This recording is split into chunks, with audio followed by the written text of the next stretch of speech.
मंत्री राधाकृष्ण विखे पाटील यांच्या विरोधात हायकोर्टामध्ये याचिका दाखल करण्यात आली आहे। ठाकरेंच्या शिवसेनेचे उपनेते शरद कोळी यांनी ही याचिका दाखल केली।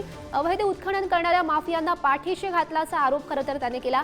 सोलापूरच्या जिल्हाधिकाऱ्यांना कारवाई न करण्याचे आदेश दिल्याचा आरोप त्यांच्याकडून केला गेलाय।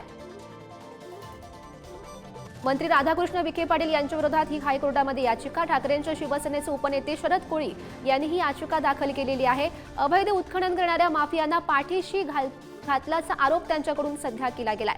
सोबतच सोलापूरच्या जिल्हाधिकाऱ्यांना कारवाई न करण्याचे आदेश दिल्याचा आरोपही त्यांनी केल्याचं बघायला मिळत आहे।